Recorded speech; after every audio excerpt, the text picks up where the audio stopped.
Hello everyone, Marissa here. Welcome back to the AddEvent YouTube channel. We are here today to talk through how to connect AddEvent with ActiveCampaign using Zapier so that we can push our calendar subscribers into our ActiveCampaign account.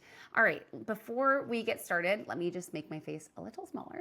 Okay, and then on the top left, we will hit create and then we will hit Zaps. A Zap is just an automated workflow. If you're new to Zapier, it's fantastic.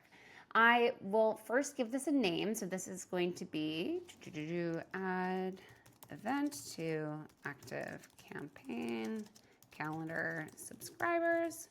Awesome. So first thing that I'm going to do is click into the trigger so we can configure that. What this is doing is asking what application, what software app you want to trigger this workflow on. So if you have not already, you should definitely pin AddEvent as a top app so that you can come back and find us easily and click into AddEvent, and then we will go ahead and configure your event.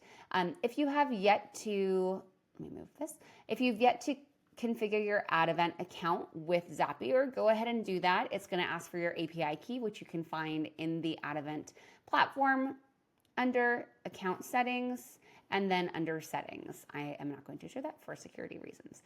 Okay, so from there, you're going to choose your trigger event. We can trigger on a new RSVP or we can trigger on a calendar subscriber. Either way, for today, I'm going to do calendar subscriber, but if you have RSVP events, I would highly recommend this as well. So the account that we are going to map this into for me, or rather map from, is my demo account. So let me just select that, and then I will hit continue. So now it knows what AddEvent account it wants to trigger off of. Now I'm going to filter by my members only calendar.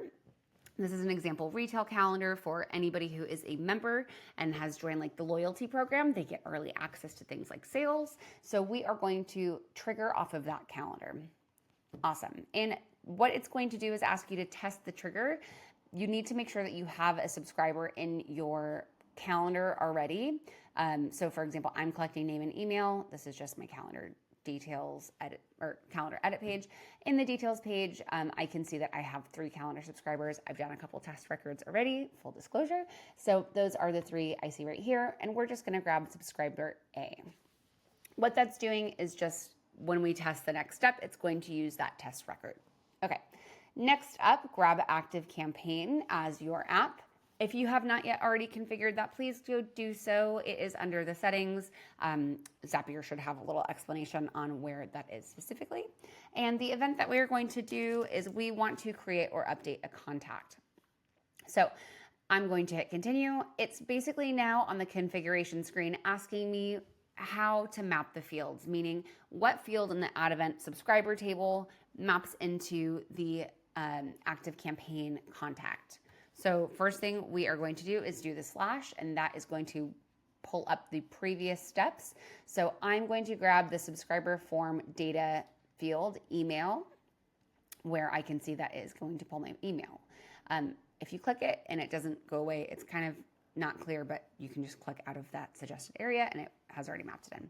Next up, I didn't collect first and last name. I just did name. So we are going to type in name and grab the subscriber form data name. Now this is really important. Make sure you are not grabbing the name of the label. Otherwise it's just going to map in as name. You want to basically grab the form data. So this one's form label. This is form data. So grab form data and then name, which is my name. Oops, that did not look like it mapped in for some reason. There we go. Okay. And if you want to map in other fields, if you're collecting other fields, feel free to map those in, but I am not. So next up, we are going to test this step. Now, I already have a contact called marissa.stone@addevent.com. So it should already be in here, and that is totally fine. Let's go ahead and just create a new account or new subscriber so that we can test this with a net new one. Awesome. And we will register to follow the calendar and click follow calendar and give it just a minute and it will fetch the events. I love that. Google called it fetching. Cool. I've already subscribed a couple times. That's why I have 3. You should only see 1. So please keep that in mind. Anyways, we can see my event now. So let's go ahead and click out and click back into the AddEvent step. I just want to go ahead and do the test, and I'm going to grab a different subscriber. So I'm going to find new records. There should be subscriber D, which is my new record that I just did. Marissa test 2. Awesome. Continue with selected record. And then let's go ahead and test this step for ActiveCampaign once more. Now it has successfully run. Let me refresh my ActiveCampaign page, and I should be seeing Marissa test 2. Fantastic. Okay, let's go ahead and hit publish. Once this has published, what that is going to do is it's going to actively be looking for new calendar subscribers. Now, if I go and I subscribe to this calendar again, which I will, what is going to happen is that it is going to do Marissa test 3. Okay. It's going to do Marissa test 3. I'm going to register to follow. I'm going to follow that calendar, add it to my calendar, give it a moment to fetch in the background, and now I can see there's a 4th one, which is my 4th test subscriber. Cool. So what maybe will happen when you're testing, and I just want to make sure that we all know and are aware of this, is that if I refresh, it isn't showing right away. That will sometimes happen because what is happening is that the Zap is running on a 2-minute schedule.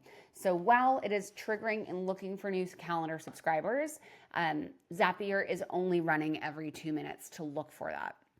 So based on the timing, if let's say I created my user and I subscribed and Zapier literally had just run, then it's not going to pull that subscriber for another 2 minutes. So if that is happening, don't panic.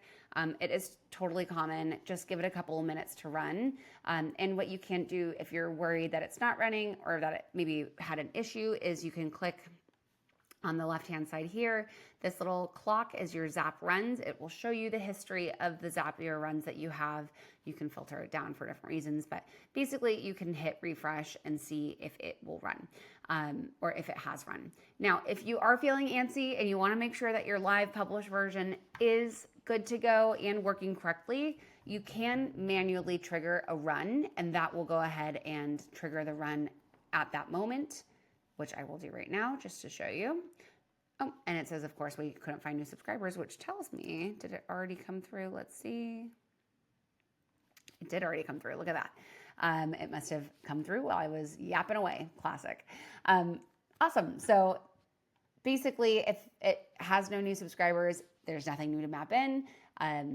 But because there was during the trigger, it did. And then during my manual, it didn't. So glad that actually worked out perfectly for our live example. So thank you guys so much for joining. I hope this was helpful for you, and please give us a subscribe so you can follow along for more other helpful content, and we will see you next time. Thanks everyone. Bye.